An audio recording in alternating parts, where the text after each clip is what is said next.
Hello, everyone, and welcome to Trophy Horses episode 581. And once again, we got to thank Veronica for doing the Twitch stream for us, making sure we're live. So thank you very much, Veronica, before we get any further. Once again, you are with me on this journey through madness. Tricky's listening in, but he's not going to join the conversation because Tricky's at work. And but that's okay, because as we know, Tricky just can't handle the Granelli. Matt, you're here with us, sir. Yeah, he comes in, says, "Oh, I got to work, so therefore Matt can come in and cover my ass." So I guess here I am. And then the wife is covering his ass on streaming the show. So, I really think, kind of like what Jeff was saying the other week, we need to rename the show. We got to work Granelli in the title some way. I mean, is there a way we could get a Granelli as a permanent host on this show? Possibly. Because the answer I've always been told is no, because I brought this up. But I was just going to put somebody on the spot and say, terms and conditions, sir, for getting somebody on this show with the last name Granelli.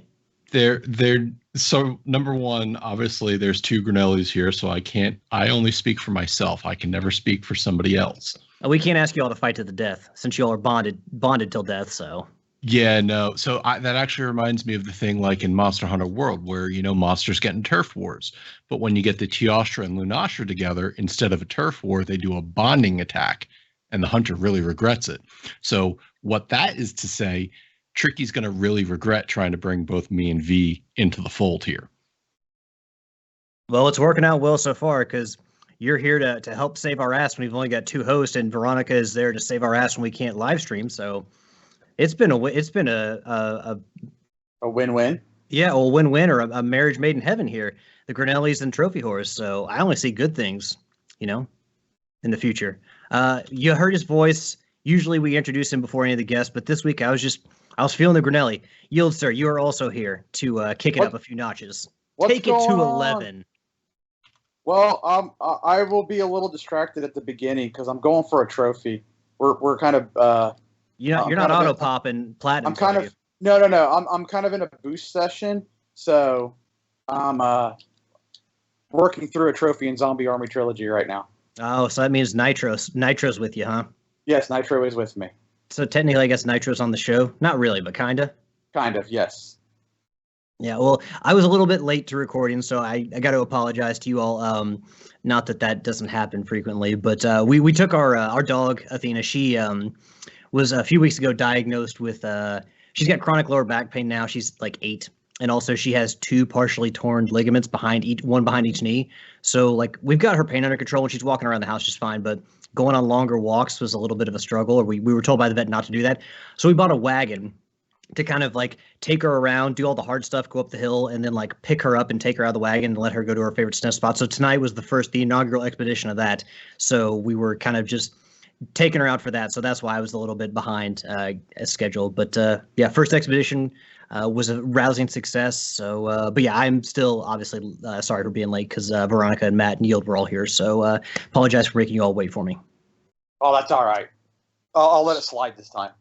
Okay. Well, we've been letting it slide for 57,000 years that we've been hosting this podcast. So yes. I mean, I'm not saying we look bad, but if you look at me, Tricky, and Yield, you definitely see. Maybe that's why Matt has stayed away from podcasting. It's you see it in our face. Just the years of podcasting have kind of eroded away the joy. I don't know. Tricky, maybe. I mean, he's the one that looks older than all of us. Tricky needs more sleep. Tricky's been working a job so he can retire in like 5 years, but he needs more sleep. Well, I probably need more sleep too. But I'm yeah, sleeping fine.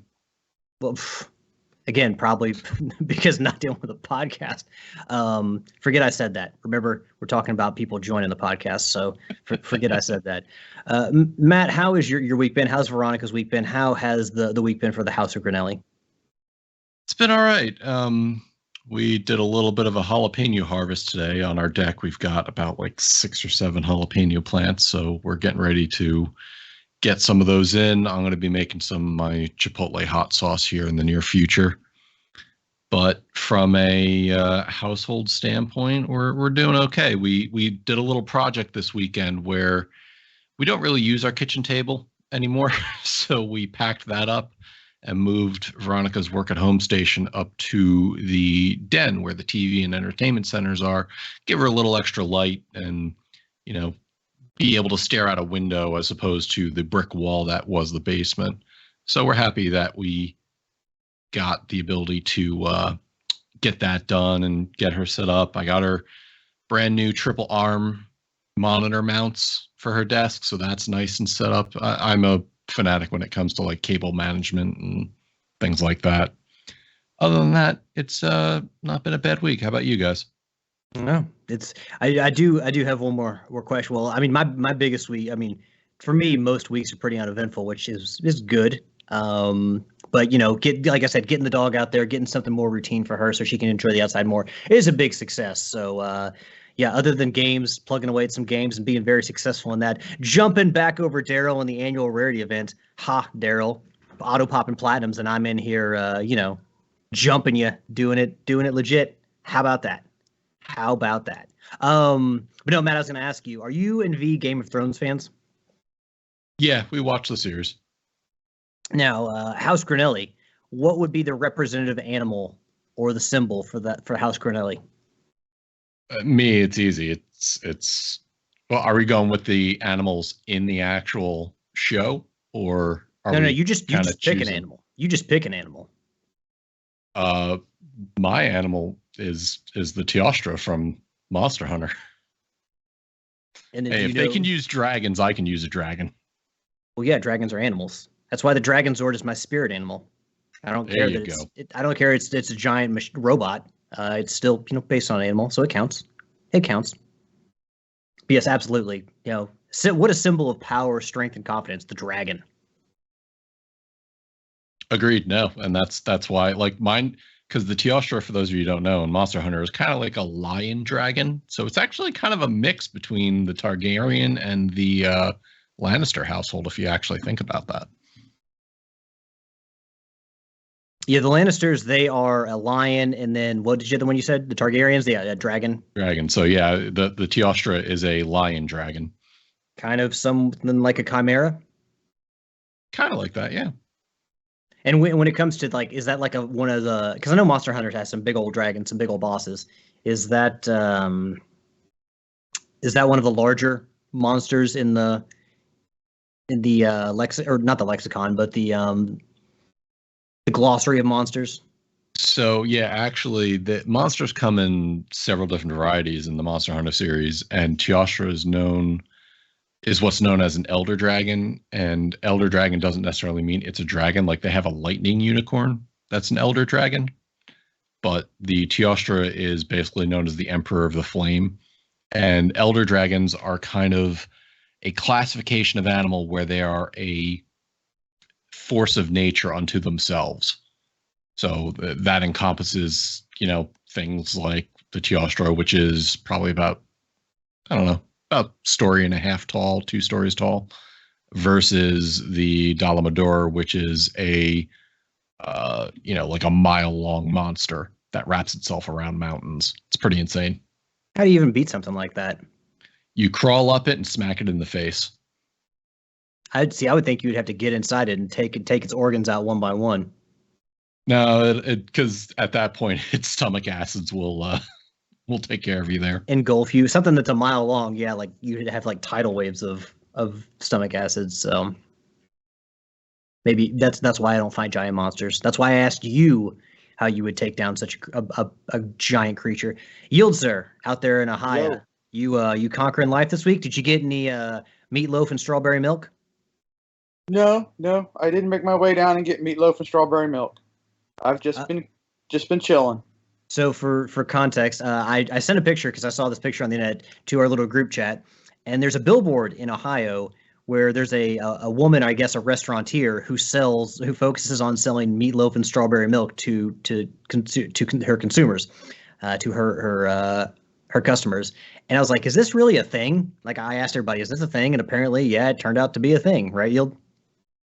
Apparently that's what the internet says, but that's Southeast Ohio. So it's nothing around here. Is that because you don't want to associate with Southeast Ohio? No, I just don't make my way to Southeast Ohio. So what is Southeast Ohio? That where is Cincinnati? I know where Cincinnati is, but is it Southeast? So if you divide it up, split it into quarters, Cincinnati is more south west, because you just split it down where Columbus is. So where I'm thinking that this restaurant is, it's more southeastern, around Chillicothe. I think it was around Athens. So it's around Chillicothe, down there in that area. Gotcha. For all those this new geography podcast we got going here. But no, I've been to Athens before. I visited a friend during Halloween for the biggest Halloween celebrations in Athens at Ohio University back in the day when I was younger and cooler. So ooh, the party capital. Look at you. I mean, it's insane. It was pretty cool. I mean, I went to like what I would consider a party school, but like it's different. It hits different there in October in Athens, Ohio. So it's a lot of fun. Glad I did it at least once. Bucket list item. Not me. That's not my thing. Well, now we're older and we can't party as hard, except when it comes to playing video games and drinking Mountain Dew with Master Chief on it. Now, hey, that's my kind of party. Exactly. You get some Cheez-Its and some Mario Party. Well, maybe not Mario Party, but you said you thought you were thinking about buying a Switch at one point. I was, but that would be for Luigi's Mansion and the Zelda games and Paper Mario. You're telling me that you and Homer and Riley and whoever else wouldn't have fun playing Mario Party? I get my butt kicked. It's not fun for me. It's all randomness. You're bound to win some point. You've never seen me do fighting games. I'm not very good. Excuse me. I didn't know Mario Party was a fighting game. You mean like melee type games where everyone's going at each other? Okay. Yes. It does get pretty wild in Mario Party. All right. Well, it seems like we're all caught up on the week, and I guess maybe now it's about time to talk some trophies, y'all. Let's do it. Trophy counts for this week. Tricky Mick with his 2 auto pops in Stranded Deep. At level 876, total trophy count of 28,296, and a platinum count of 776. I am level 484, total trophy count of 8,969, with a platinum count of 150 in 149 games. Got a brand new platinum this week that awesome. I did not auto pop. Yield, sir. I would like to point out that Tricky's only going to get back into this rarity contest because he's auto popping.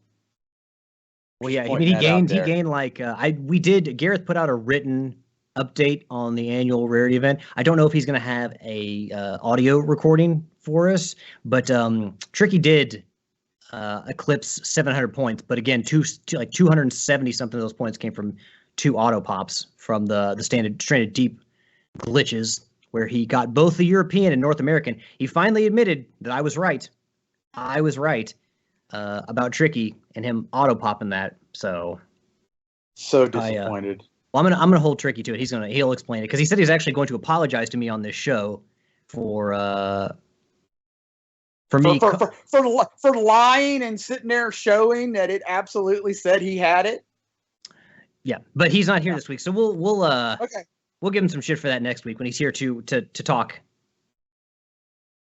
Oh, Tricky says now he's not. Well, you know what? How about I read the text? I'll just read the text from Tricky Mick. Is this what Rick was calling Tricky out on the Facebook page? I loosely follow that. Yep. So Matt, for your education, his down on PSN profiles, like when you like the most recent players, their names will pop up on a little box on the right side of the screen. And of course, good old Tricky Mick, you can't have that name twice on the PSN. It can only go to one person. His name popped up on the North American version of the game as getting the platinum trophy, as auto popping it. And I said, well, look who's done it. And then he acted like he didn't do it and started to gaslight people and tell people that I was going to do it, trying to divert attention away from himself. So yeah, basically he called me a liar, and then it turns out I wasn't a liar. I was right. So yeah. I mean, Cool. we know when most arguments come down, it's you being right versus Tricky. So I mean, that's damn, not Matt. surprising Wait, there. how soon can we get you on here? Because I like the way you're talking. I like this. But yeah, that's it. Tricky called me a liar, and then it turns out Tricky was I guess confused about himself auto popping the platinum. I don't know. We'll get into it next week when he can be here to defend himself or at least apologize to me. But yeah. So yield, sir. Your trophy counts are out of the way. We got Sid, who's level 8. Well, no, I didn't do my trophy count. Nope. Go ahead, sir.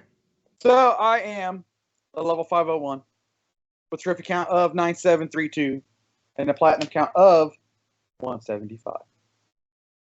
Sid is level 836.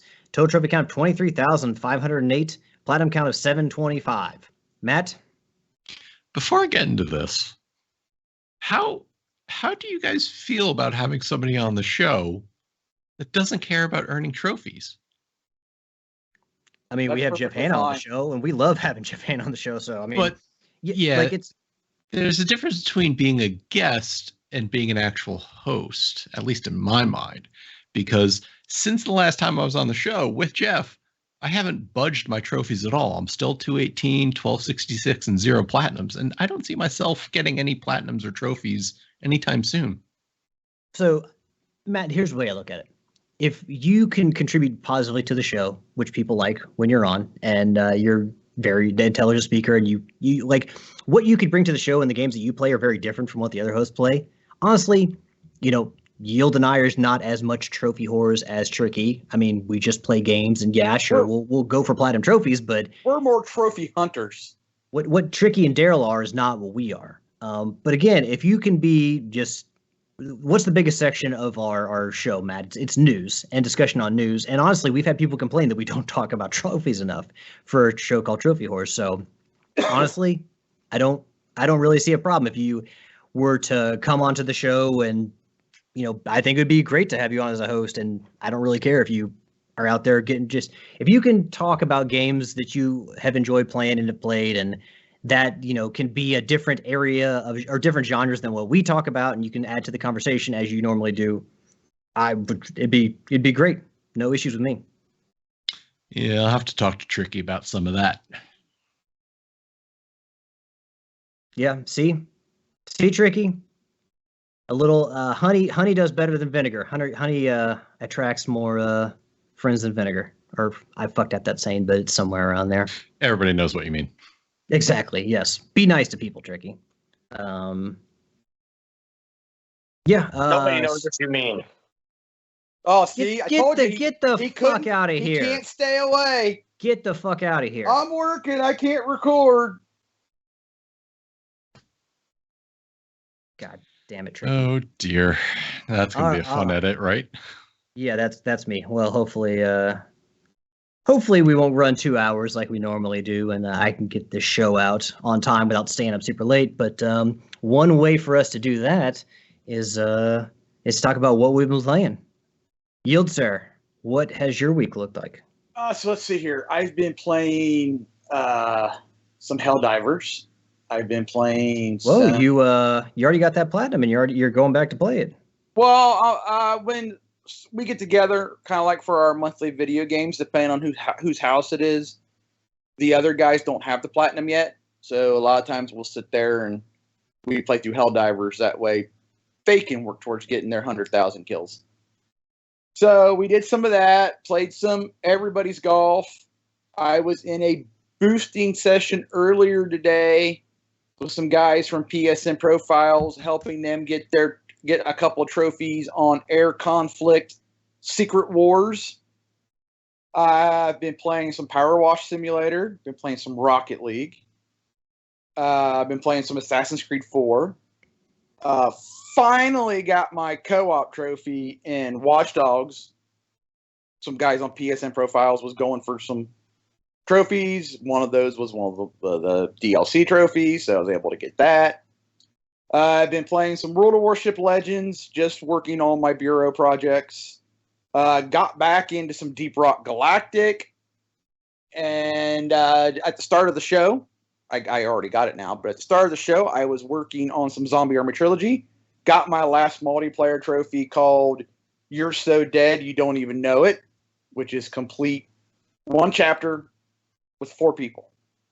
And then also in doing that, I got one of my other grindy trophies. Where did it go? There it is. Leave the limbs you've lost, which is sever 10,000 limbs. So I'm down to just a couple trophies. Yeah, 2 more trophies to get, and I've got this platinum knocked out. So I may have that next week. And so it seems like it's been. Oh, go ahead. Oh, I think that's everything this week. I would say a successful week in video games for you, sir. It has been. I wish I could have earned a few more trophies, but I'm kind of at that point now to where I'm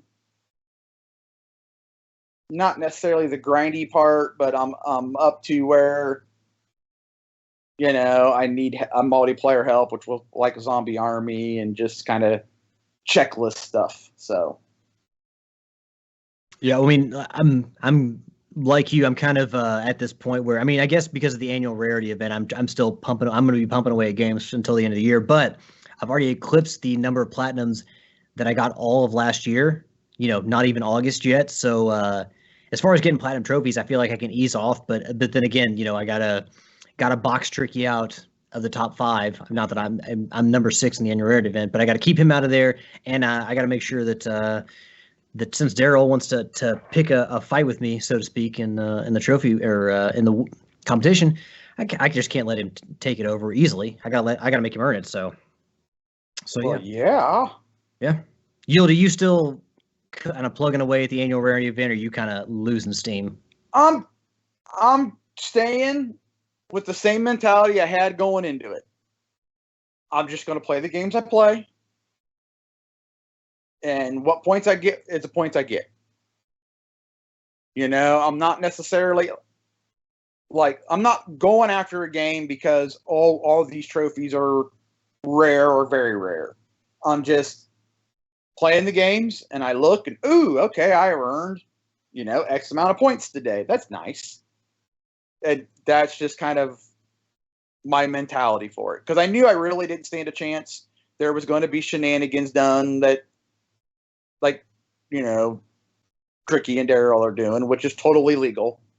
Well, it's more than, more people have auto popped that. I think, I can't remember everyone, but I'm pretty sure that Gareth also auto popped. I feel like a lot of people towards the tip top kind of feel the need to do that simply because, keeping with everyone else, keeping up with the Joneses, kind of keeping and make sure you keep your place. Because if people are owning 200 plus points from auto popping these games, it's kind of hard if you're sitting at the top and you're trying to maintain your position to justify not doing it. Of course, me, I'm in 6th place, so I'm I'm not going to win anyway. So these points will only last till the end of the year, and then there'll be new standings. However, my trophy list is forever until Sony wipes it clean whenever they decide to do that. But yeah, it's more than just Tricky and Daryl, and I don't have a problem with people doing it, but it does kind of take the wind out of my sails when it comes to these competitions because I'm if you all want to do that, that's fine. Well, one, Tricky, just be honest about it. But I'm not willing to do that because I don't want to, like I said before, I have taken shortcuts in games to get platinum trophies, but I've never just skipped an entire game to get a platinum trophy. So the fact that I really have no chance in this competition because of stuff like that does a little take the wind out of my sails. But I'm still fighting, even for 6th position. I'll still fight for it. So I'm just going to do it the way that I do things. So, Matt, sir, now that I've gotten on the pulpit and I've thumped my chest about platinum trophies, which you're you don't really care too much about. Still played a lot of games, I'm assuming. What's been on your docket lately? Yeah, definitely got some game time in. I put in a little time in Inscription. I even started up another, for the 3rd time, run of Marvel Snap. Just trying to, on Channel 3, it's a big thing. Everybody plays Marvel Snap, and I'm just trying to figure out what the best parts of the game are without trying to spend money. So we'll see how far I get in there.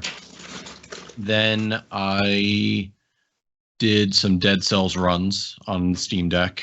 Got pretty far, actually. I got to, I think, what amounts to the third boss, and was totally and woefully unprepared since I never played it before.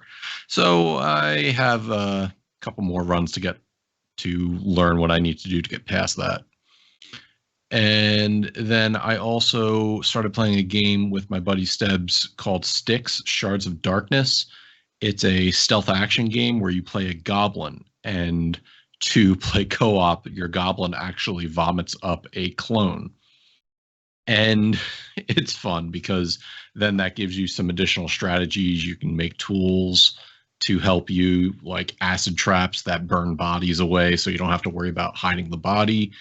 And what's even funnier, he's got like Deadpool level comedy in it. And he'll make fun of other games with stealth in it. You know, he told one guy, the main character told one guy, he's like, listen, I ain't wearing no stupid white hoodie and jumping into bales of hay. And then another one, he looks at a plaque and goes, Corvo Atano? You bring dishonor to that name. So it's definitely wears its humor on its sleeve, and it's a lot of fun with a two players in it. You know, it was some of my favorite parts back in the day, playing Splinter Cell Chaos Theory and playing co-op stealth missions with a friend, coordinating attacks and takedowns. And it's a good time. The game has a lot of good humor in it. So definitely recommend that if anybody's looking for a good stealth action game outside of the normal yearly Assassin's Creed bullshit. Taking the red hot poker to Ubisoft there. That's what they're living off of now, sir. That's the IV drip in their veins. It's Assassin's Creed, Matt. Yeah, maybe they need to lay off a little bit and detox from their Assassin's Creed high. They went full speed ahead before, and then they kind of held it back for a little bit. Now I guess they've gotten to the point where like we have no other choice. We have to just take it up a few notches, turn it up to 11, and go as fast as we can because we got to make that money. Now I got to ask you, Matt. I didn't hear this name, but I know that you bought the Serpent Rogue when we last talked. Have you been able to play any of it? So I started it, but because my attention is being pulled in a billion different ways, and I did forget to mention a ton of Zelda Tears of the Kingdom because I still haven't beat that game. I don't want to start playing the Serpent Rogue and then get interrupted and come back to it later, because that's the worst thing for me in games where I suddenly forget all the mechanics and what to do. I want to give that game a fair shake. I just need to get some of these other earlier games off of my plate first.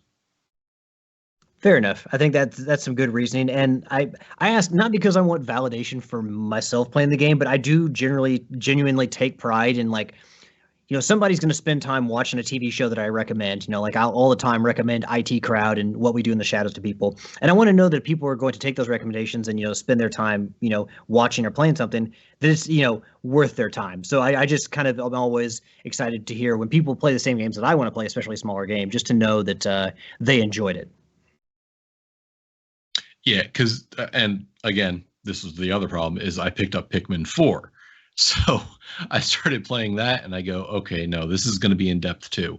So I think my goal right now is to get Tears of the Kingdom off of my plate, at least just the storyline, because from what I understand is there's a pretty huge post game, so to speak. I don't know how much of a post game you can consider after beating the storyline, but there's still a ton to do in that game. If I could just get through the story, I think that'll free me up to be able to focus on the Serpent Rogue, at least until Armored Core 6 comes out next month. Yeah, and I know this is not a Nintendo podcast, but even though I've never played a Pikmin game, because it's more strategy than I really want to deal with in games, I do like that they've continued with the series now to Pikmin 4, because at one point it seemed like that was going to be a dead franchise, just kind of dead in the water, and they've kept it going despite the fact that it mostly has a cult following. It's not really, it doesn't sell as well as a lot of the other Nintendo games, but the fact that they've continued to support it and put out new games, I'm always glad to see that, because I think that Pikmin is a game that a lot of people who do play on the Switch or have played on the Nintendo systems really want to see continue to thrive. And it could be very relaxing as a game. There's maybe some intense sections, but ultimately, Pikmin is kind of like the game you make it out to be. If you want to go dungeon diving, you could do that. If you just kind of want to meander about the overworld, you could do that. And it's, for me, it's not so much the story that gets me in Pikmin, because it's a very, very simple story. Go find your shipmates. But it's more to the point of, if I want to chill and not think about stuff, I could easily do a game like that. And then to get into the Serpent Rogue, that's going to be a game that's going to require my attention, so that way I capture all the mechanics. And this is with Pikmin 4. This is not Captain Olimar crash landing yet again. Is this a new character? Yes, but you are searching for Captain Olimar. How does he crash land so many times? I don't know what the certification is for the rescue course, but it seems like that. He's in cahoots with OceanGate. He's in cahoots with OceanGate. As using those Logitech controllers. Yeah, we're not working on certification. We're safety concerns. That stifles innovation. But yeah, I mean, Olimar, just stay home, bro. You survived one crash and got off a distant planet. Stay home, knit or pet your kitties or something. Or well, the good thing about this game is they give you a dog to help you find them, and Otachi is probably the cutest sidekick you've gotten in a game in a while. And I do like the fact that the name is Otachi. So actually, that's the name, I believe, of one of the kaiju from Pacific Rim. That's kind of dangerous. Oh, now you're gonna make me go look at it, because I'm quite confident in this, Matt. But you know what? If you want to go out there and yeah, I'm Googling this. I'm on pins and needles. Was I right? Was I right? Let's see. Kaiju, Pacific Rim Wiki. Let's see. What do we got? We got Knifehead, you got Leatherback, you got Otachi, I think was one of the... Yep, Leatherback and Otachi. Otachi was the flying wyvern one that attacked Hong Kong. Yeah, I think it killed off Cherno Alpha and Crimson Typhoon. Just fucking wrecked them. Yeah, I love that. All right, going to triple formation style. Dead. Yeah, it's like, all right, you know what? At that point, send all 4 Jaegers out to make sure that none of them die, because we only have 4 fucking Jaegers left to defend the planet. I guess it worked out well in the end for Charlie Hunnam and friends. All right, I guess that's a good segue, Pacific Rim and Kaiju, into talking to what I've been playing, even though I have not been playing any Pacific Rim or dealing with any Kaiju. Matt, were you done, sir? Yes, I am done. Okay. So I trying to think about what I did play this week. Oh, yes. So I had mentioned this on the Backlog Beatdown, but obviously I don't know. There's not like a ton of people that follow that. I think there's 20-something folks in that group. But I got the Platinum Trophy in Starwhal, which was at one point I think a PS Plus game for it's on the PS4 and PS3. And I talked about a little bit last week, and this was a game that I had long given up on because one, the stat tracking is bugged in some of the modes, and the it's a grindy game. Like you have to get 1,000 deaths in certain modes. You have to play 1,000 versus match. Like there's just a lot of grind to it. And then there's challenges on top of that, which can be very difficult because again, the physics are all built around your narwhal in space, and the tipping point, the balancing is all done based on your nose point, which can make which I think the biggest negative for this game is that people will pick it up, maybe play 5 minutes of it, get frustrated with the controls, and then quit. I think that combat in games like you have the Dark Souls and the Elden Rings and the Sekiros, I think with combat being difficult, people will push through. But I think something that is so foundational as controls, if the physics of controls are frustrating, I think a lot of people are just going to quit immediately because they're not willing to push through that. So, I mean, this was a game that I played a little bit of, but then, kind of set it aside. It's like, well, I'm missing 9 of the trophies, but fuck it. I don't want to do this grind. I don't want to deal with this. Just for some reason, I don't know why. Well, I know why, because they had a bunch of ultra rare trophies in it, but I went back in and I looked at the trophy guide for it. And it's like, you know what? This actually might be doable. And I went back and, I did it. I went back and got the Platinum Trophy. It's under 1%, even on PSN profiles, Platinum Trophy. So it's like 0.96. So quite damn rare. Probably going to be one of the rarest of the year in the annual rarity event. But yeah, for anyone who wants to play Starwhal or who has never gotten all the trophies, the stat tracking issues will...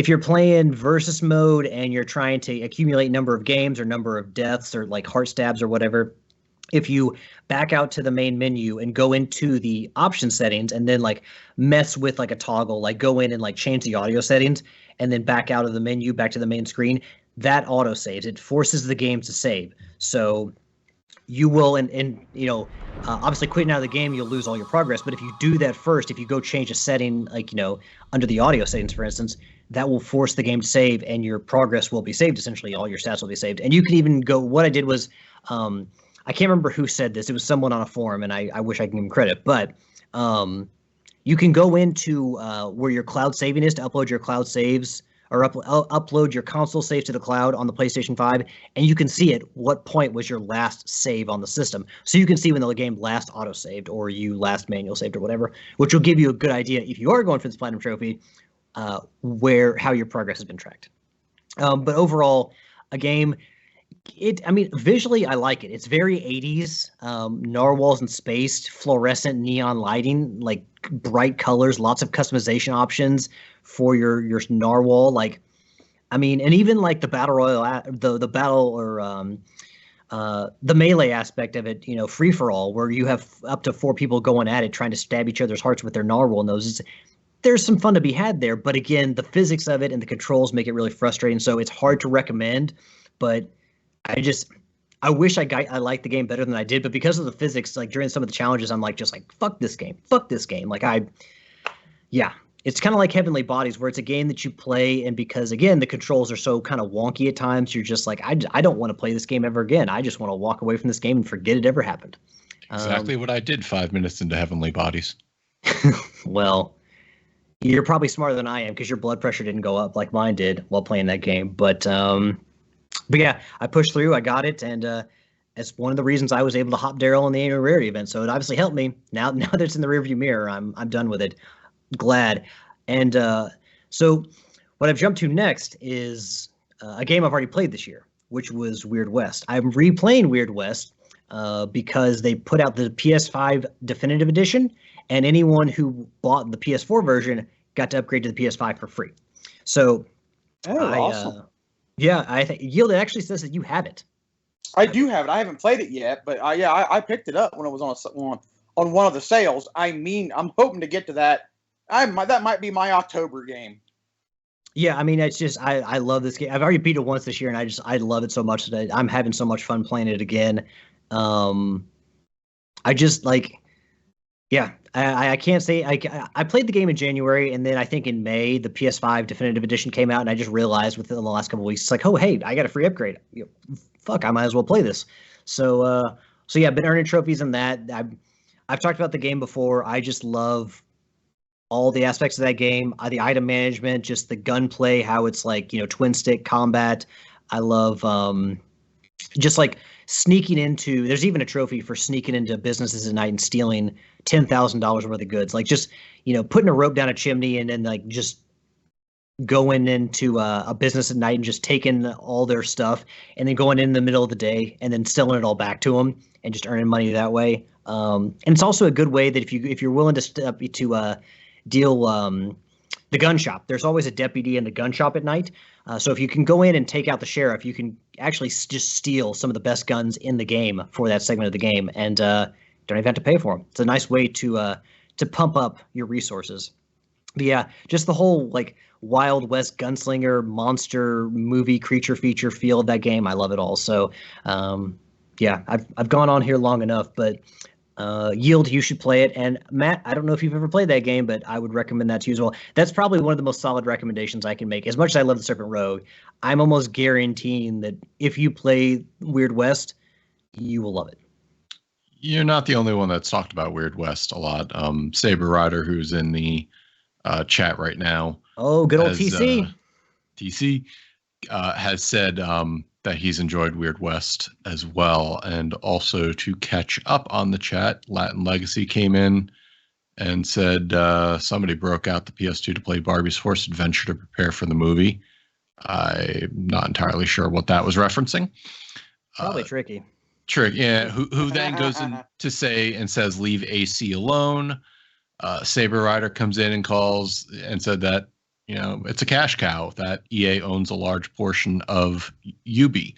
And V went out and found the article that shows in 2004, EA bought 19.9% stake in the France-based Ubisoft, but then sold the remaining 14.8% stake in 2010. So, yeah, they don't really own much of them anymore. I thought you were making a reference to Ubisoft. I guess it was Yves Guillemot coming out and saying that he thought that the Activision deal with Microsoft was good for the industry. Is that what you're referencing, or? No. It's just when I was beaten on Assassin's Creed, and then Saber was just saying, "Hey, it's a cash cow. That's what they do to make money." Yeah, but Saber, here's the thing: it may be a cash cow now, but when are those teats going to draw nothing but dust after people have played 5 a year? Well, not to mention, aren't they going to like a live service for Assassin's Creed? Yeah, some kind of platform. I forget. Is it Nexus? Games. Is that what it's called? I think that's what. Right. I think that's what Mirage is going to. Well, Mirage is going to be like a throwback to the first games. Oh, okay. It's taking it away from the open world stuff that was Odyssey and Valhalla and Origins, and getting back more to the roots. Look, Saber, I get it. Some people still love Assassin's Creed. Tricky's probably going to buy them all. I just think that when you do so much of one thing, I mean, there's a reason that Ratchet & Clank is still so successful 20 plus years on, and people still get excited for those games. It's because they haven't, put out one every single damn year, even though it's pretty much a guaranteed 1 million seller every time they come out. Well, we covered on a show a while ago where it just recently came out and was in the top 10 sales for the entire year compared to all the other games that were released. Anyways, I don't want to talk about Assassin's Creed anymore. So series bores me. Well, we don't have to talk about Assassin's Creed. Maybe someday we'll talk about Ubisoft finally killing it off. And there's a whole lot of killing going to be going on in this game. Mortal Kombat 1. We got an idea of some of the characters, the guest characters, I guess we'll call them, that will be coming to Mortal Kombat. Mortal Kombat, of course, no stranger to guest characters. Arnold the Terminator was in there. We had Freddy Krueger. I can't remember. There's been a whole host of them. Predator. Wasn't the Predator also in Mortal Kombat? Predator was. I believe so. Yep. They also had the Xenomorph. So, yeah, no stranger to guest characters. And the headline reads, Mortal Kombat 1, Homelander, Peacemaker, Li Mei, and more confirmed at San Diego Comic-Con. This was written by Kat Bailey and Taylor Lyles of IGN.com. Quote, after numerous leaks and rumors, NetherRealm Studios has finally confirmed that Homelander and Peacemaker will be coming to Mortal Kombat 1 as special guest characters. They're joined by Omni-Man, the Image Comics hero created by Robert Kirkman, who also stars in Invincible, and returning Mortal Kombat characters Quan Chi, Ermac, Takeda, Li Mei, Tanya, and Baraka. NetherRealm Studios revealed Mortal Kombat 1's new roster additions during its San Diego Comic-Con panel, which featured several members of the development team alongside series director Ed Boon. Homelander and Peacemaker are the most notable additions to Mortal Kombat 1's roster. They are part of an established tradition of guest characters that have previously included the Xenomorph, Predator, and other characters. An Amazon list a few months back revealed the characters Homelander would be joined by Quan Chi, Omni-Man, Takeda, and Ermac in the first DLC Combat Pack, but this is the first time that he's actually been revealed. Homelander found fame as the main antagonist of the boys, and with Gen 5 now having fully released, he's been popping up in more games as of late. His other appearances include a cameo in Call of Duty, where his heat vision has proven to be very powerful. In press release, NetherRealm parent company Warner Brothers Discovery revealed that Homelander won't be available as a playable character until spring 2024. Peacemaker, played by John Cena in the series written by James Gunn, has also proven popular since his well-received show in 2022. Omni-Man isn't as well known as Homelander and Peacemaker, but he'll be familiar to comics fans, played by J.K. Simmons in Invincible. His reveal coincides with the impending release of the show's second season. Outside the 6 playable characters, the first combat pack will also include Jean-Claude Van Damme skin for the character Johnny Cage, plus 5 new cameo characters: Farah, Johnny Cage, Chameleon, Movado, and Trimmer. Whole lot of Mortal Kombat there. Obviously, it's a game that a ton of people are excited about. We've had Street Fighter release, but it feels like this year, 2023, is big for fighting games. Like I said, we've got Street Fighter so far and Mortal Kombat coming out this year, maybe an even bigger release. How do you guys feel about these guest characters? I haven't watched any of The Boys, and I didn't watch the Suicide Squad movie that Peacemaker was introduced in, nor have I watched the Peacemaker show. So while I am aware of these characters, I haven't seen them on screen much. But how do you guys feel about these the inclusions of these characters? Matt, we'll start with you. I actually had a conversation with my buddy Mike about this because it seems like Mortal Kombat, it's naturally flowing into this circus of characters, and I mean that in a good way. Because is this kind of like I got a Super Smash Brothers feel to it at this point? That's what I'm thinking. Most other games don't do this many guest characters. I think Super Smash Brothers really was one of the more notable examples of guest characters being brought in. So the fun thing is I in that conversation I said it seems like Mortal Kombat is natural to have these kind of guest characters in, whereas something like Street Fighter isn't. It would be weird. Like, let's say you bring these characters in Street Fighter. Does that feel right? That just doesn't sit right with me. And that's coming from Capcom, who was the king of crossovers back when they started with X-Men vs. Street Fighter, and then Marvel vs. Capcom, and then SNK versus Capcom, and then Tatsunoko versus Capcom. So for them to bring these kind of characters in, it just shows a level of, I don't want to say, it's not concern. It's like they know what their audience wants. And even more so by the fact that today they announced J.K. Simmons will be voicing Omni-Man in the game, which is just awesome because everything J.K. Simmons does is awesome. And having these characters in is definitely a monetary thing. You know, people are going to pay through the nose to have these characters, to say, I played as Peacemaker, or I played as Omni-Man or Homelander, especially if the characters are voiced by their real life counterparts. Now, I don't know if Anthony Starr or John Cena are doing the voices for their characters, but imagine they could pull that off. So, yeah. Well, if you're going to have John Cena's likeness in there, you would obviously pay, or hopefully would pay for his voice to be in there too. I would hope. And John Cena seems like the guy, just like J.K. Simmons. He seems like the kind of guy that would do that. And, you know, I can only hope Anthony Starr would be similar. And to Saber in the comment section is talking about how the boys are getting a lot of love and that the comic is awesome. And oh, people have raved about that show. I mean, we just have never watched it because we haven't always had access to Amazon. But I mean, yeah, everyone, like a lot of my friends talk about it and they love it. I mean, Saber says that in the comments that the show, the first season was good. After that, lame. I actually kind of disagree. It's interesting the dynamics they're taking with what they need to do with the show. And of course, Carl Urban's in the show, which is, again, he's one of those guys. Everything he does is awesome. I'm going to throw two questions, one to each. Yield, I'm going to go to you first. Do you see them adding characters like this and going with the route with like popular horror movie characters like, you know, Freddy Krueger? Do you see that as a way for them to maybe break out of the bubble of traditional Mortal Kombat fans and try to bring in new people or people who might be more casual to when it comes to fighting games? I mean, it would be a good strategy if that's what they're doing. I mean, if you're a big, you know, even if you're like a casual Mortal Kombat person, but yet they're throwing in your favorite horror people, you know, with their original voice actors or someone relatively close, and they got their own special move sets, I could see people picking up those characters so that way when they do play it, they're playing as, you know, a favorite character of theirs. Yield, I'm going to ask you. All right. I just thought of this on the fly.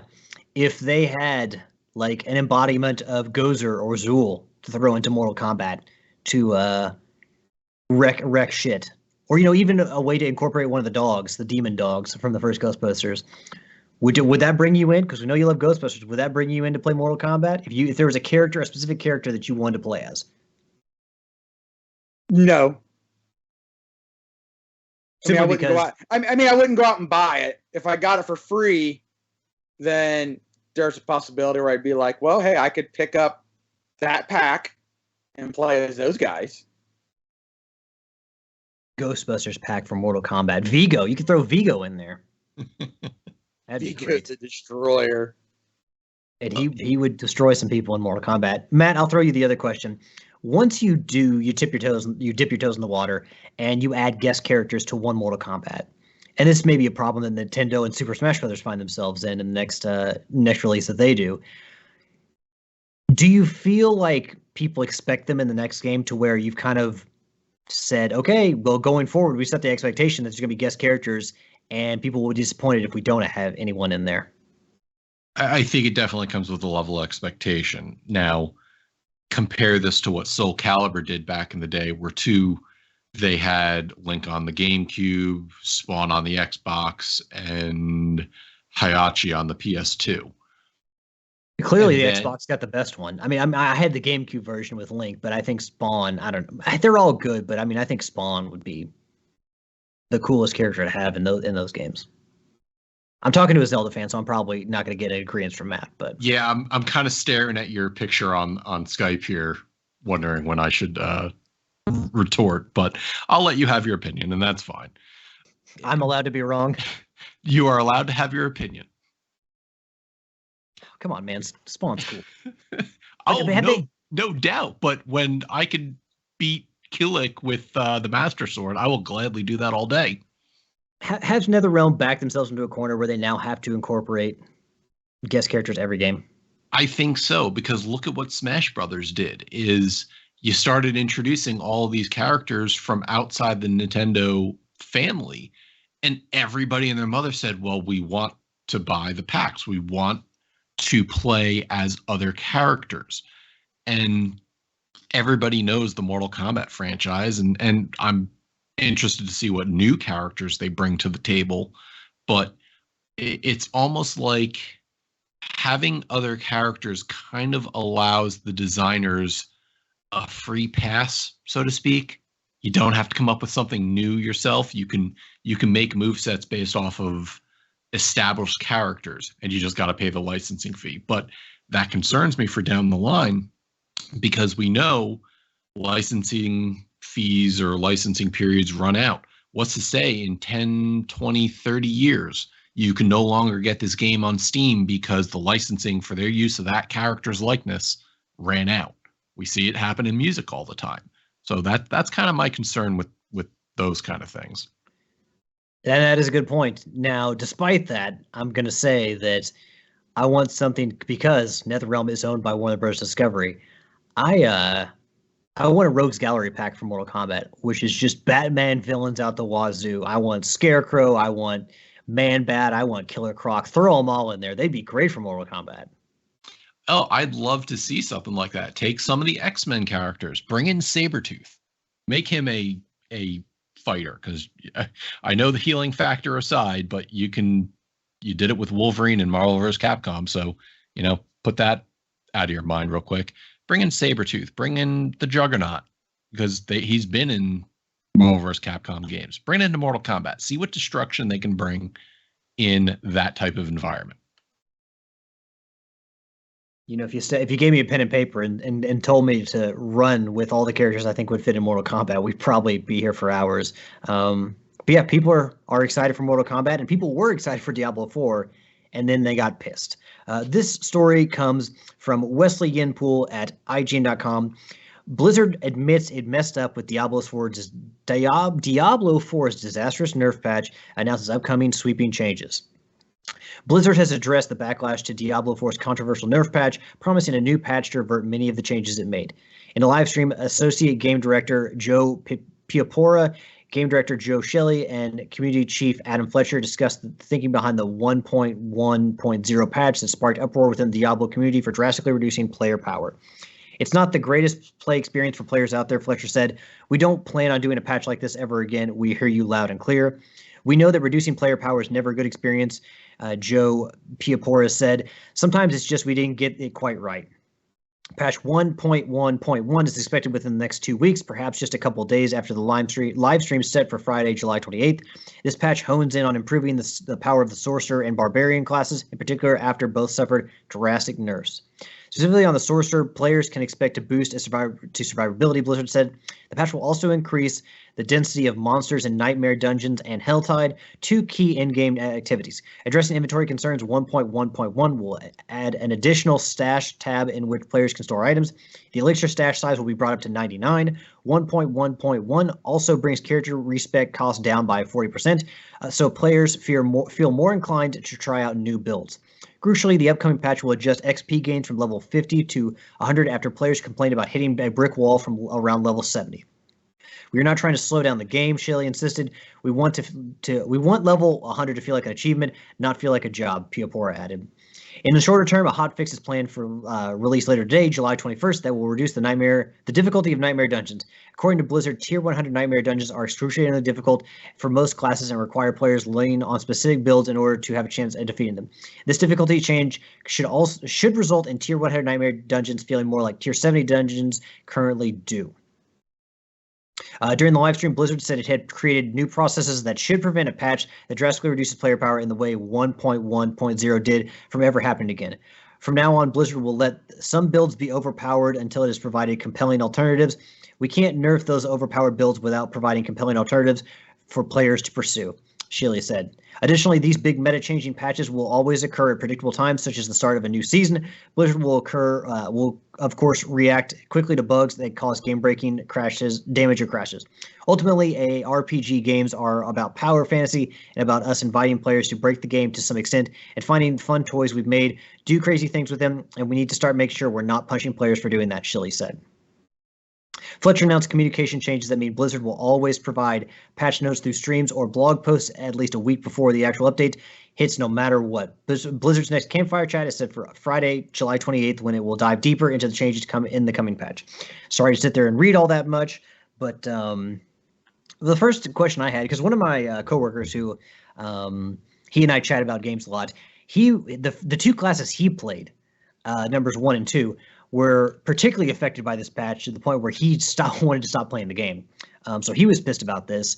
And then he also talked about there being seasons. I'm like, there are seasons to Diablo? Why are they doing seasons to Diablo? Is this just what we do now? We have seasons to everything?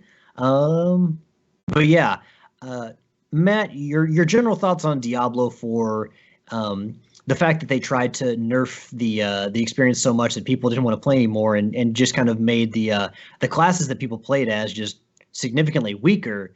A bad call, but in the end, they have listened to their consumers and they are changing it. So I say this as somebody who didn't buy Diablo 4 strictly because I remember buying Diablo 3 at launch and the utter shit show that was back in 2012-ish.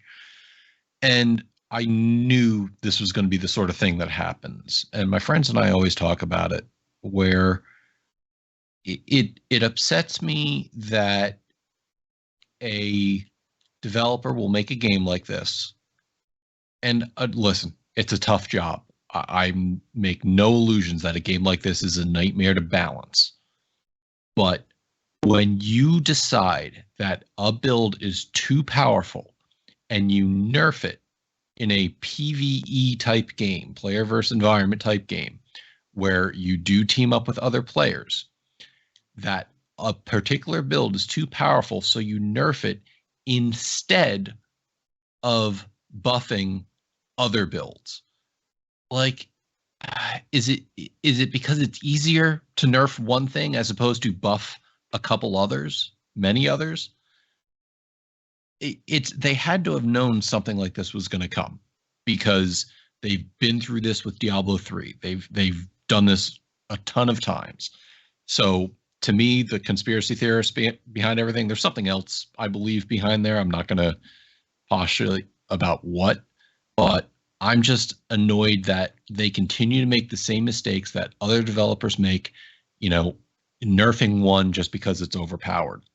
They said it themselves in their response. People like to feel powerful in these games, and nerfing that down is going to move players away, because if I were to play it, I'd be the necromancer. I'm not going to play many of the other classes. And the hope that these developers sometimes have is, well, if we nerf their best class, maybe they'll try something else. No, they're just going to stop playing because you took away their sole motivation.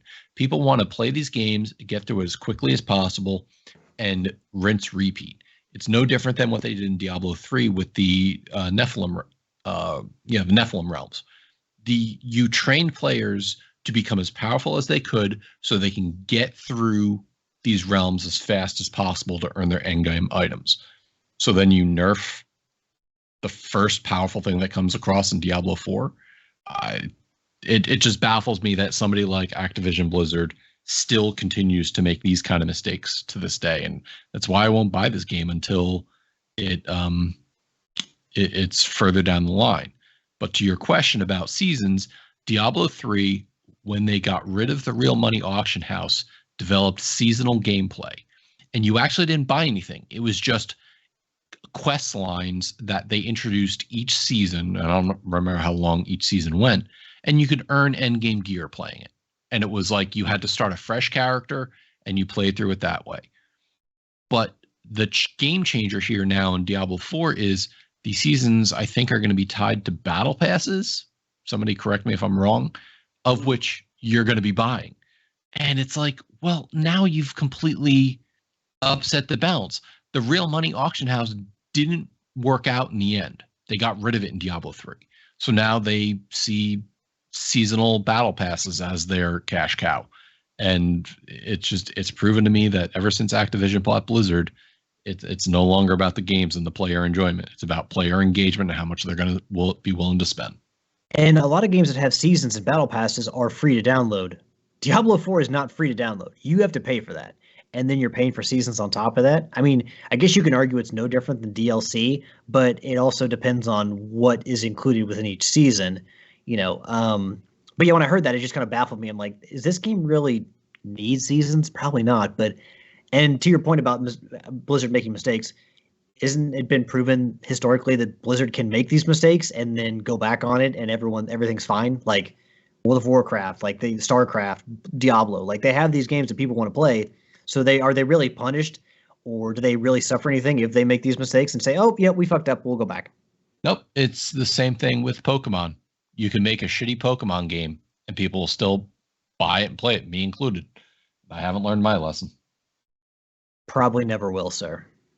And correct me if I'm wrong, but was Diablo 4 was well received at the beginning. People were really enjoying it. Yeah, it definitely had a much smoother launch than Diablo 3, and the game has that aesthetic people enjoy. Zach over on the Loop Rose is playing it relentlessly, calling it his game of the year, which, hey, that's high praise.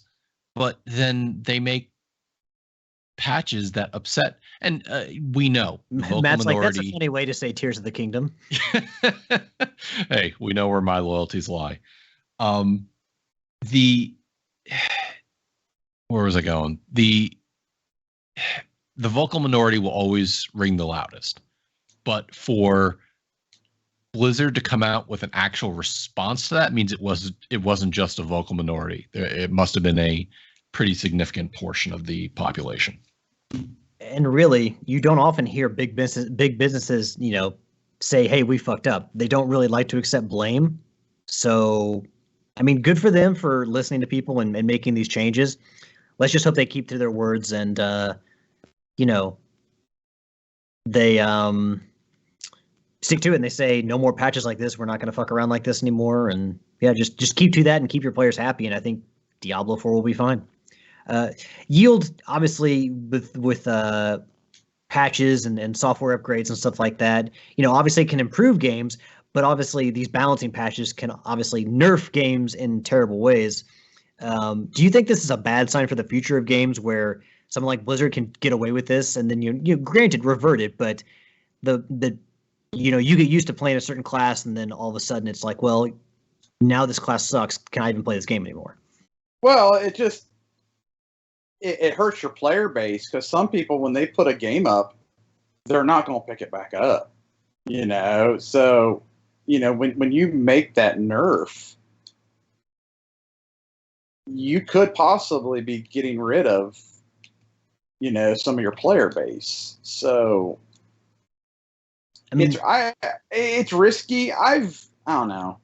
I've never really understood it unless like your entire player base is playing that one character.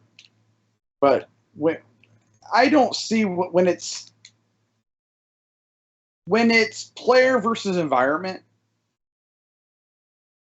who cares if a character's nerfed? You're not playing against somebody else where the balance is off. You're playing against the computer. So but I think when some of the dungeons are really, really difficult to where they've had to nerf the difficulty on those, and you are used to playing with a certain class, and like, you know, you contribute to a group with that class, to change it up and make that character essentially useless can hurt your experience again, because even if it is a computer, the computer can be, you know, ball bustingly difficult. Well, yeah, but that's what I was going to say. If you think a certain class is hard or is overpowered and easy, then wouldn't you then kind of change the level or change enemies to make it more difficult for those characters? I mean, I don't know. I'm spitballing here, but to nerf a set of characters, that just, I don't know. It seems counterproductive, in my opinion. Especially, like I said, when it's player versus environment, not player versus player. Yeah, I mean, like there are certain games like Pokemon Unite and Super Smash Bros. Where they had to nerf certain characters because if you have certain characters who are just all powerful and that much better than all the other, you know, members of the roster, you can drive your audience away with that. But again, like you said, this is PvE, so it's a little different. Is this the new? Remember when like stuff like co-op was in Dead Space and you had multiplayer going into Uncharted? It seemed for a while there that single player games that, you know, were mostly driven by story were just having multiplayer jammed into them. Is this a new version of that? Is this battle passes? Is that the new version of multiplayer being stuffed into single player? Yield. Sounds like it. I mean, it used to be that so in the Monster Hunter world, and they started kind of getting to this with Rise and upset some of us, but World, you bought the game and you got the game, and they offered cosmetic makeovers or cosmetic items or emotes or things like that for money, where if you were having a good time with the game and wanted to spend a little extra money, there was your extra VIG on top of the game.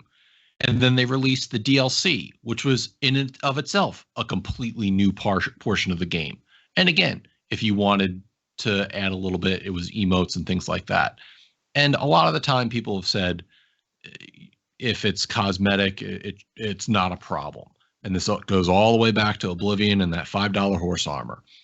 Is game companies are now going to figure out the best ways possible to get more money out of their sheep, because that's really all they're seeing us as.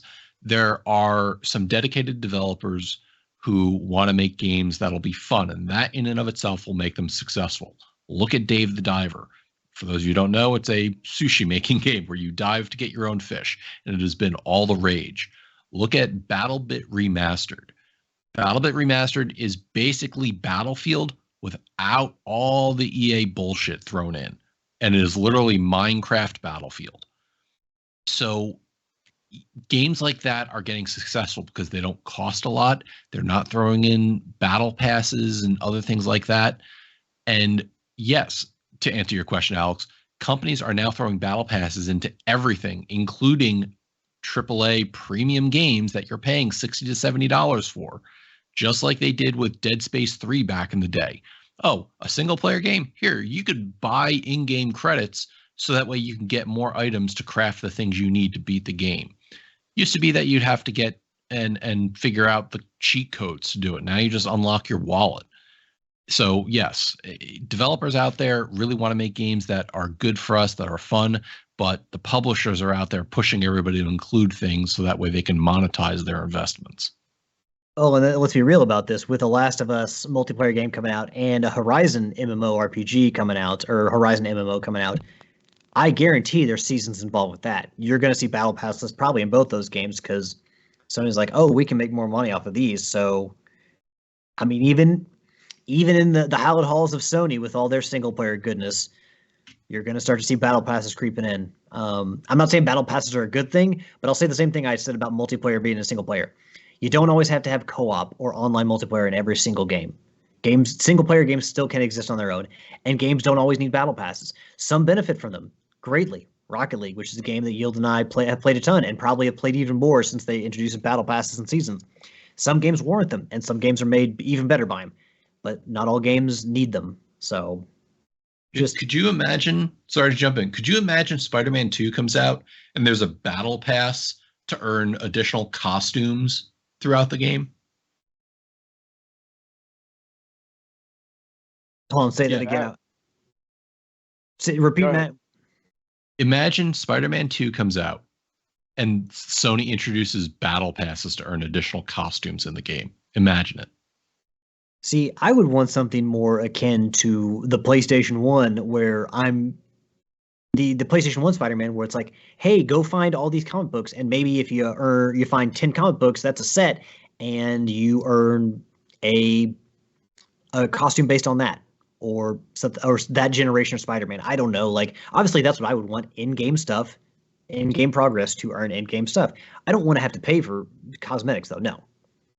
But don't you want to give Sony more money so that way you can earn their in-game items? The answer is no, sir. Although I just thought in my head of a nightmare scenario with multiplayer Spider-Man, where they're like, "Hey, it's Battle Royale Spider-Man, except." Everyone's going around trying to stop as many crimes and beat up as many thugs as they can in 15 minutes. All right, go. So you can earn as many points. Oh, no, I just thought of that. No. It's to your point. Modes need to be added into games when they make sense. I don't know who wanted versus mode in Dead Space 2. It was neat. You got to play as a necromorph, but it wasn't a very good mode.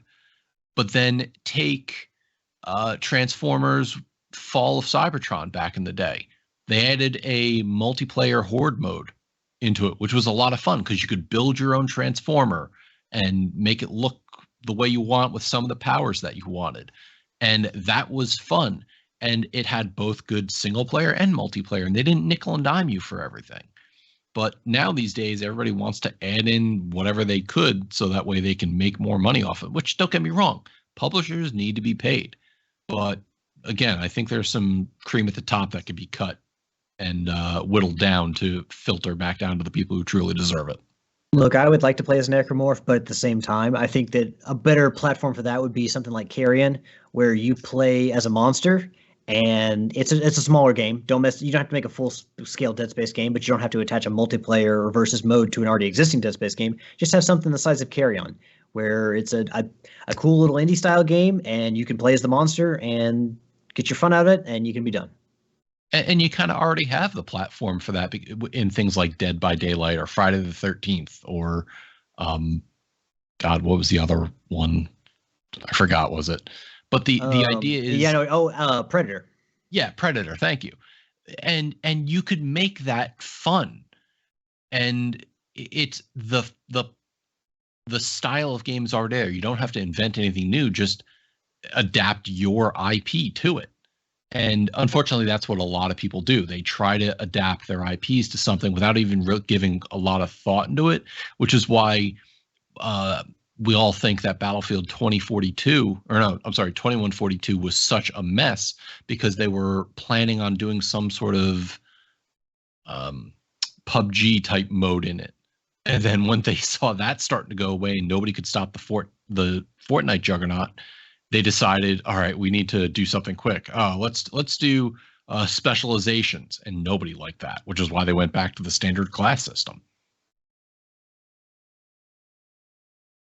Tricky says battle passes are a necessary evil. Some as online passes from the past.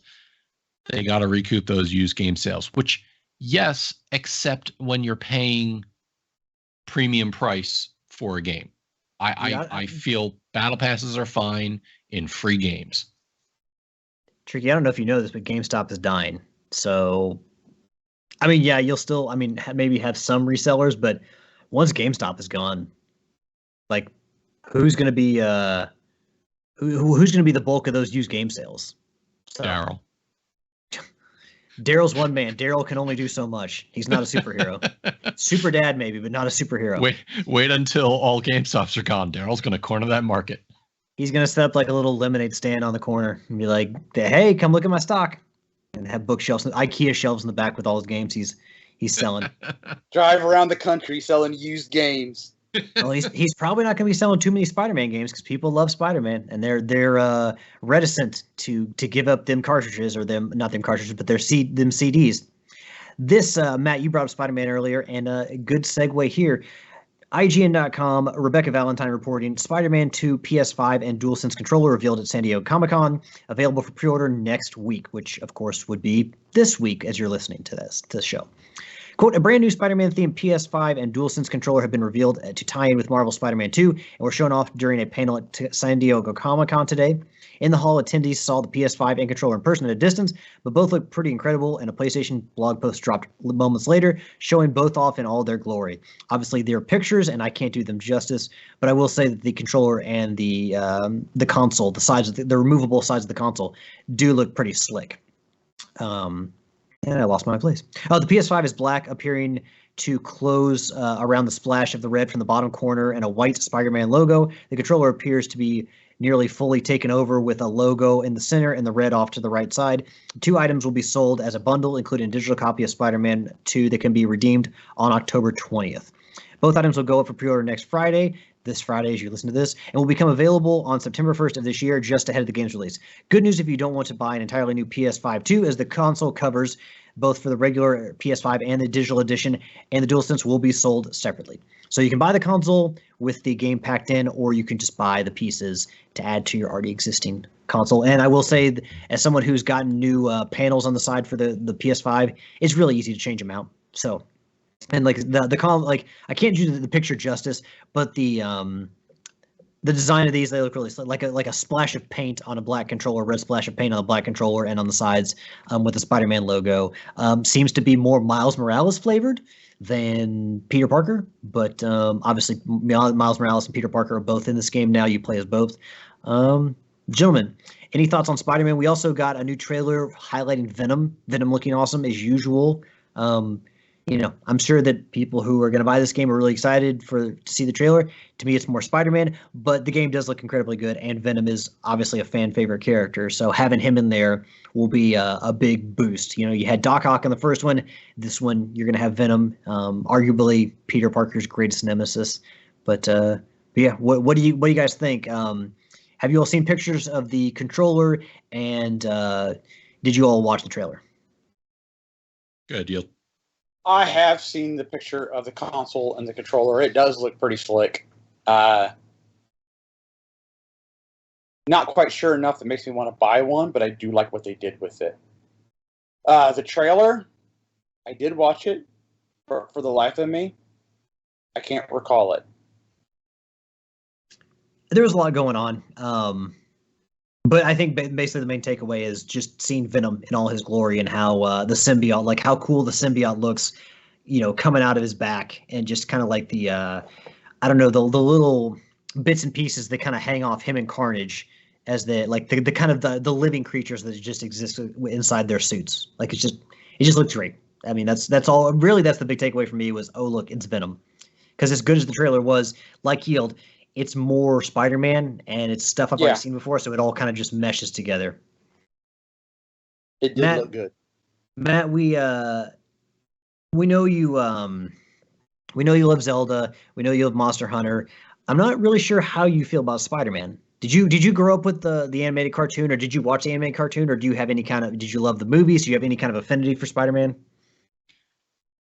The amount of Spider-Man I could talk rivals that of which I could do with The Mandalorian. So yes, I grew up on all that. Spider-Man was my first comic series. It's what led me to love Marvel more than DC.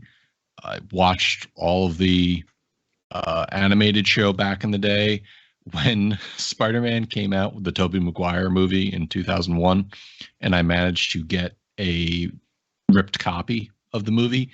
I pretty much watched it every night. I would argue to say I watched that movie more than Daryl watches Batman vs Superman.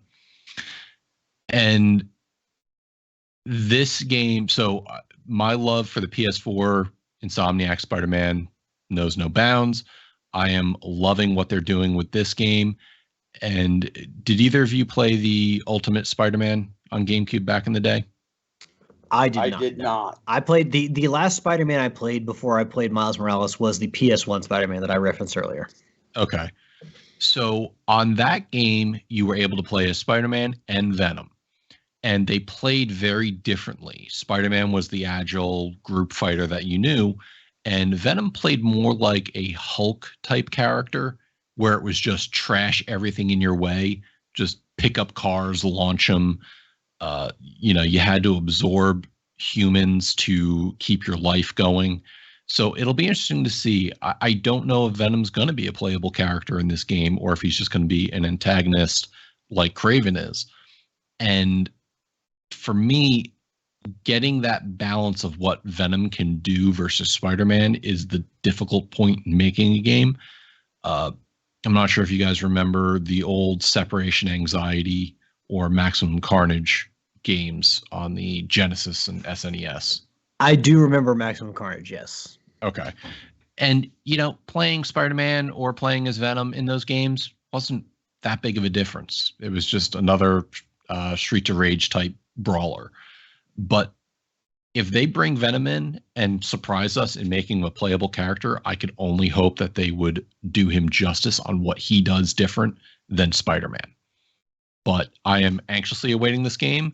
I probably won't pick up the side panels. I'll probably be more prone to pick up the controller because it looks awesome. But who knows? The day's still young.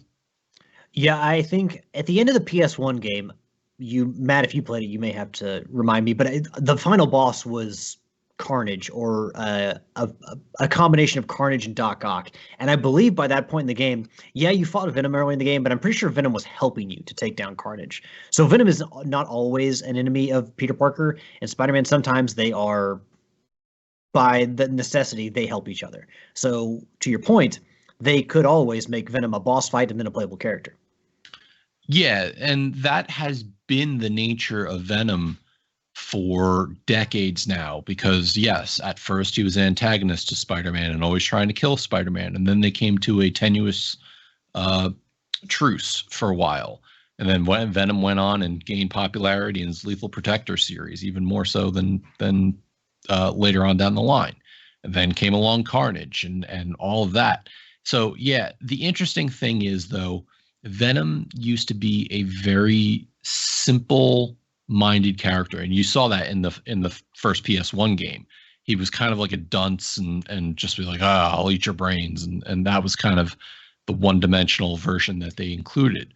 But they've since in these games given Venom a much deeper personality, where in the comics it's all about protecting innocence, and he will do that no matter the cost. And for what they're doing in this game, because as noted in chat, that they revealed that Venom is not Eddie Brock. This is a very different universe than we're used to.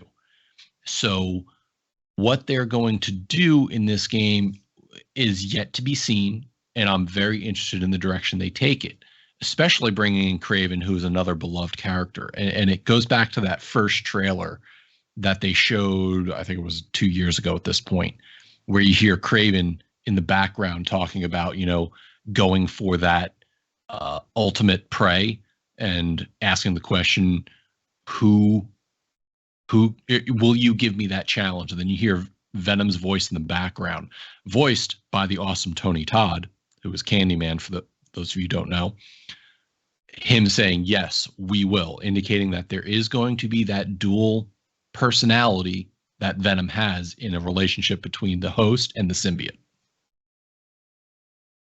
Now, I mean, Kraven the Hunter looks great. He's looking really good in this game, and of course Venom as well. Are there any villains from Spider-Man or even Marvel that could cross over, Matt, that you haven't seen that you would want for a Spider-Man 3? Because I mean, there's no way that Sony's going to stop Spider-Man from going to a third. They're going to greenlight a third Spider-Man if it hasn't already been done. Enemy-wise, though, is there anyone you haven't seen that you would like to see? I mean, in this newest series, we haven't gotten a decent Green Goblin. We haven't gotten a good Green Goblin in forever. I mean, none of the other games did Green Goblin justice. But I think if we could go to the next step, because then there's Hobgoblin, but there's also Demogoblin and the Doppelganger duo that was part of the Maximum Carnage timeline, and introducing them in a little bit more of a mystical side of it. Maybe you can bring in Ghost Rider and make that a team up in the third game. I think that would be fun. Yeah, Ghost Rider needs some love at this point. Oh, although he was in Marvel's Midnight Suns, right? Yes, and it was the Jose Reyes version of Ghost Rider.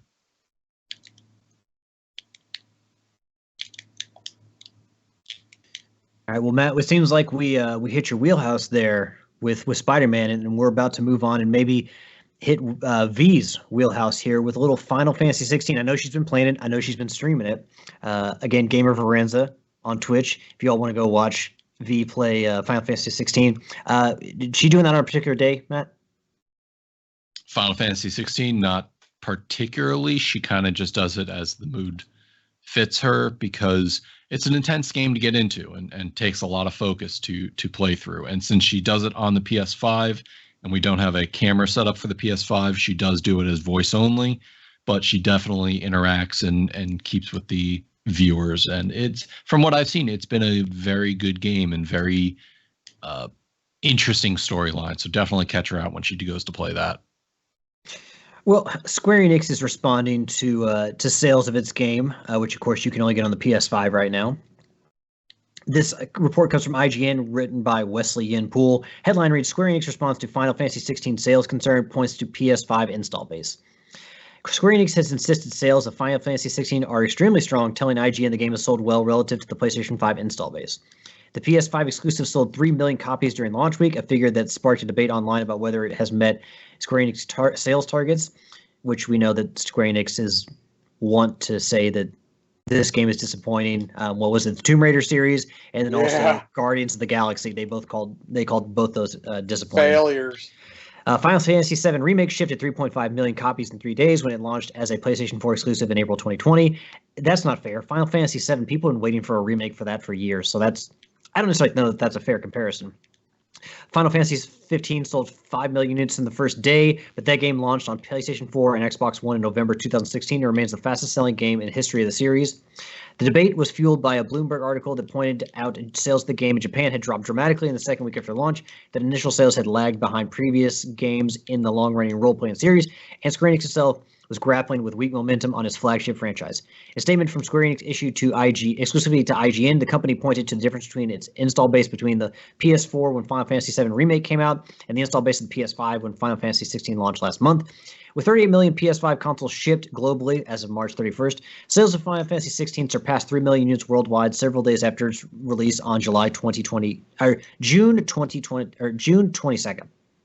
Square Enix said, taking into consideration the sales figures of the acclaimed Final Fantasy VII Remake and the difference in the size of the install base of the PlayStation 4 at the time of its title's release, we can see that the attach rate of Final Fantasy 16 is considerably high given the PS5 install base. Square Enix considers the initial sales results of Final Fantasy 16 to be extremely strong, and we continue to carry out a wide range of initiatives to encourage even more people to play the game. Square Enix, I think, makes good points. They launched Final Fantasy 15 on 2 different consoles, being the Xbox and the PlayStation 4, which both had a higher install base at that point. And then they also launched Final Fantasy VII Remake when the PS4 had a higher install base. So that would make sense that given that the base of people to buy Final Fantasy 16 is lower, you wouldn't expect as high of sales. And again, I'll point out that Final Fantasy VII is a revered game that we hadn't seen since the PlayStation 1 era, and people were waiting for a remake of that for how long? So you would expect that to outsell, a lot of other games in the series. Matt, sir, your thoughts? Listen, I've said it before on the show where Square Enix needs to adjust their expectations. Comparison, Tears of the Kingdom sold 10 million copies in its first week compared to Final Fantasy 16's first week sales of 3 million. But again, look at the different install bases. Nintendo Switch has been out since 2017. It's over 100 million install base, right? It's starting to creep up there into PS2 territory. So, I actually wouldn't be surprised if we see a Switch being the new leader of console sales in our lifetime. Nintendo's going to keep it in production just long enough to get that number. Yep, I guarantee it. But I've said it before, Square Enix needs to adjust their expectations. 3 million sales is nothing to sneeze at for a game in its first week. It will continue to sell. It will, from what I understand and from what I've seen, it's a very good Final Fantasy game. And it's hitting the points it needs to hit to kind of get like a longer tail.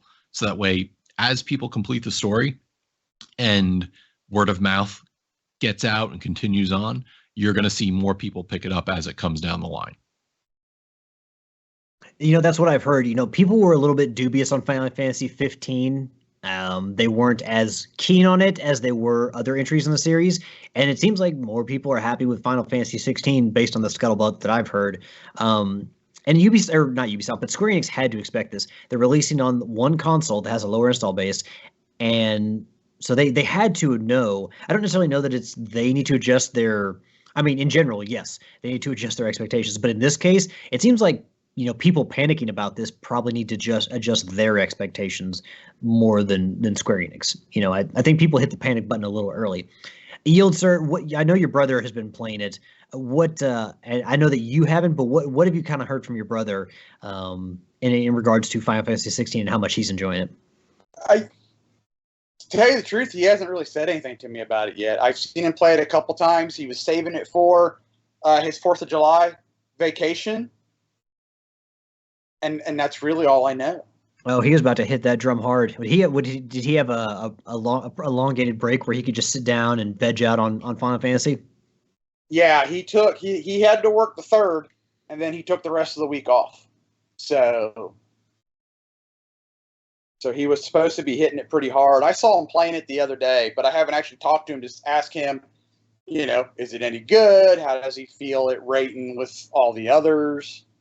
To be fair, he did. That's kind of the one thing that kicked him into his decision to buy a PlayStation, go ahead and buy a PlayStation 5 was the fact that it was Final Fantasy 16 was, at least for a time, exclusive to the PS5. And Yield, Correct. You're not a big Final Fantasy fan, but your brother is. Did when you all were growing up, would you watch him play the games at all, or was it just like he enjoyed them and you didn't, so you all he just did his thing and you did your thing? So, growing up, we played a lot of the Final Fantasies on the SNES and Chrono Trigger. And then, when he got a PlayStation, he played Final Fantasy VII, and I was watching him, and I was enjoying it. But then when I saw him doing all the, I forget what it was called, the MAGA. Anyway, it was one of the things where you could flip-flop all your orbs and create stuff, and I was just like, that's too involved for me. I'll just stick with my third-person shooters. And then I've never really played any RPG game and a JRPG game since. But I went out on a high note. I went out on Chrono Trigger, so. All right. Well, that's pretty much going to wrap us up for our topics this week. I'm not going to go over the topic of the week because Tricky was trying to ham fist some more Microsoft talking to this thing. Yeah. More Microsoft Activision stuff. Well, he told me, he was talking to me earlier. He's like, Matt might talk over this with you, but Yield's certainly not. And I'm like, well, we're just not going to talk about it. We're already an hour and a half, so we're pretty good. But before we do get out of here, Matt, I do want to make sure that you said everything you want to say. Anything else you want to say on Final Fantasy 16? V did put out that she was talking about streaming on Mondays and Saturdays for the game. So if anybody wants to see her, check it out. Those are the days that she'll be doing it, usually later at night on the East Coast.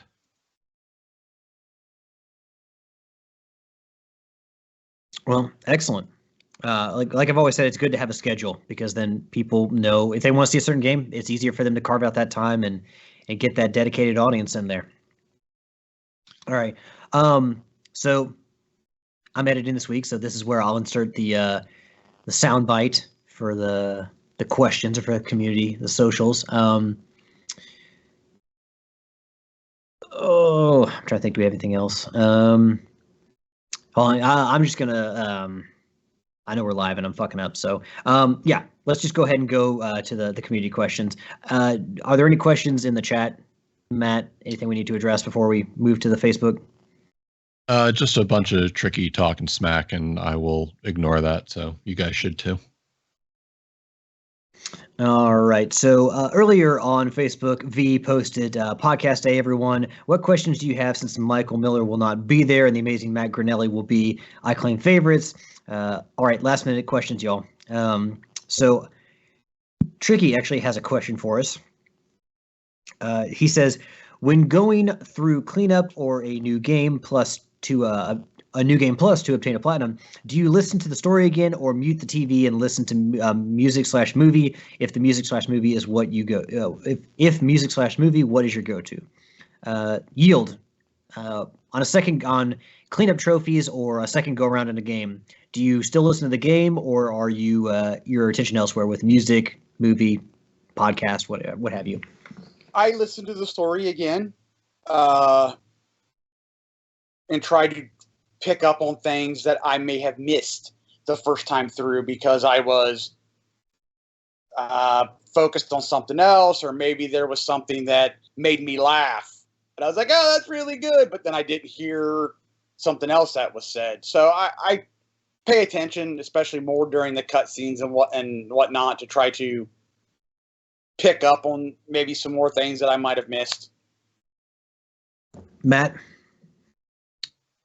I will listen to the in-game stuff on a second go around because, if I'm playing it again, to me, it means it was worth going through twice, just like the wonderful Spider-Man Remastered. So I'm bad with some games. I will actually not even, I'll put them on mute from the start and just like listen to a podcast or something, or have like if I have two TVs, I'll be watching. I'll have something on Netflix in the background. But for most story-driven games, obviously like Horizon, stuff like that, God of War, I'll listen to the audio all the way through the first time. But the second time around, if I know what's already happening, or if I'm just going around the world cleaning stuff up, I'm more want to listen to music or something like that, or have a podcast going. A lot of times I do feel I listen to a lot of podcasts, or I spend a lot of hours listening to podcasts. So if I need to catch up, kind of my game time, that's where I'll catch up. But I will say that God of War Ragnarok does have, lines of dialogue that kind of, even in the end game, they'll be new. So some games, even my go-to is kind of just like music or podcast. But with certain games, if there are new lines of dialogue or stuff like that, I'll keep listening to the game. But usually on a second playthrough, I'll put it on mute and listen to something else. Mark Frazier asked, if you had a choice, what would be the first thing you would change about PlayStation? Mine would be to turn off the annoying startup beep since PS3. Sorry, I don't need my whole family to know I switched the PlayStation on. Yeah, especially late at night. You don't want to be waking people up with that sound, or triggering people with the fact that you're going to sit down like at 11 o'clock at night and start playing PlayStation. Yield, I'll go to you first. This may sound really, really petty, but I want my trophy ding back on my 5. Fair enough. Man likes what he likes. Matt, do, yes. You? I actually kind of like the aesthetic of the DualShock more than the DualSense. DualShock 4 to me was a very good design. See, I don't know. The DualSense looks like it's got armor on, and I can definitely get down with that. I'm not saying you're wrong or that that's not valid. I'm just saying, like, I don't know. I like the look of armor on a console controller. I think the bigger size is nice, but the weird angled edges at the bottom just kind of irk me. Fair enough. Honestly, Astro's Playroom did a great job of paying homage to a lot of PlayStation's history. I honestly want because every PlayStation has its own different startup thing. I kind of wish that they would do something like go back to like a historic thing where, either do a mashup of all of them, or in the options menu be like, hey, what do you want your startup noise to be? Do you want the PS3 or do you want the PS1? How about PS2? So, if we could just get rid of, the beep at the start for Marky Frazier, and then for me, go to be able to pick your startup sound, I think that'd be just swell. That would be pretty cool. And then actually, Homer posted something in the group that I also wanted to ask. It's musically inclined, and we've been talking a lot about music and Nicolas Cage and wrestling, so we'll wander here a bit, as we are wont to do.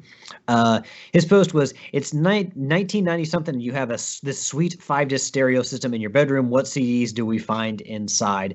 Homer said something from Soundgarden, something from Metallica, something from Pearl Jam, something from STP, something from Weird Al. And then Joe Yield said, well, Yield, I'll let you go ahead and say what you say because you answered. So I'm not going to make you repeat yourself here on the show. I went Stone Temple Pilots, Pearl Jam, Soundgarden, Boston, and Aerosmith. All right. Jeff said, nothing. I have the stereo output from my Commodore Amiga connected into it. I make all the EGA, PC, SNES, and Sega Genesis players envious with the mod trackers I am pumping out. It's a very Jeff Hanna answer. Joe S. says, The Offspring, Ixnay on the Ombre, Pennywise, Straight Ahead, Ozzy Osbourne, Randy Rhoads Live, Tribute album, Alice in Chains, Facelift or Dirt, and Megadeth, Rust in Peace. Matt, sir, what about you? I'm sorry, what year was this? 1990 something. I mean, you can always pick something from. Yeah, no, because I didn't really get into a lot of that music until later in the 90s. But okay, so we're looking at Metallica, Offspring, Rammstein. What else was it back in the day? The Haunted, and probably Godsmack, definitely then. Yep. All right, so let's see if I can do 5. I'm going to go just kind of the 90s in my eclectic taste during the 90s. Definitely Weird Al's Bad Hair Day, because when I was in 5th grade, I loved that album. As we got later into middle school, Rob Zombie. What was the album with Dragula and Living Dead Girl on it? Super Beast. Was that the name? That was a song on there, but I don't know. Hellbilly Deluxe. That's what it was. Yeah, definitely. Probably Orgy's Vapor Transmission was 2000, I think. So I guess I'll have to go with Candy Ass from 1998. Papa Roach, was that 1999 or 2000? I cannot remember what Infest was. We'll count it. Are we gonna? I was definitely listening to it in college, which was it was April 2000. Let's see what else then. So I've got 3 there. Probably, honestly, damn it, I have to look through I'm trying to think of now I have no idea what's from the night. Power Man 5000, When the Stars Revolt, or The Stars Revolt Tonight, that is probably from the early 2000s. What the hell? Yes, definitely, because I had that before I could drive. I want to make god dang sure that I play by the rules and we get something in here that's,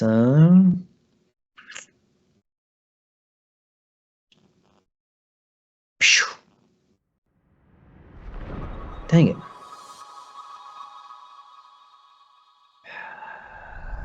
I don't want to just give some classic answers because I could think of stuff off the top of my head that was Disturbed's first album. Was that 99 or was that 2000? That's close. That's somewhere in that ballpark.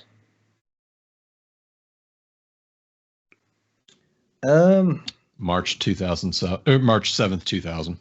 These bastards. I guess I'll say Rage Against the Machine, Battle for Los Angeles, because I know that was the 90s. And then lastly, probably, one of those WWF theme song CDs where they had just a bunch of theme songs, like a WWF The Music, volume whatever, probably volume 1. So I'll go with those as my 5 answers. Yeah. V does say Big Bad Voodoo Daddies. V was saying we got some questions in the chat, Matt. Yep. I didn't know if we wanted to hit Robert Workman's let's talk about that weird PS5 handheld comment first, because yes, it is very weird and very ugly. What is that Project Q Lite or whatever it is? Yeah, was that one Tricky posted it in the Facebook group? Yeah, that looks like something I don't want to buy and something Sony doesn't want to sell. It'll just be another Vapor hardware that Sony does. Sony can bury it next to the Move controller. That it does so well. Saber Rider has two different questions. First up, drink of choice when focusing on a game that is important to you. Pepsi or Code Red? Honestly, I usually late at night. I do a lot of my gaming, later in the evening. I'd have to say just probably some tea. There's a Bengal spice tea that I buy at work, and I think you can get it like Kroger or any comparable store. It's just like nutmeg and cinnamon. It's not a nice spice to where you don't have to add sugar to it or like sweeten it at all. It's just got a nice flavor. So probably that, some kind of a tea. Yeah. Okay. I stick with my diet root beer or diet cream soda as a go-to drink. Mug A&W Barks. Barks has bite. Yeah, Barks has bite. Store brand. It's okay. It's good enough for if I had my choice. Doc Brown's. Good old Christopher Lloyd, huh?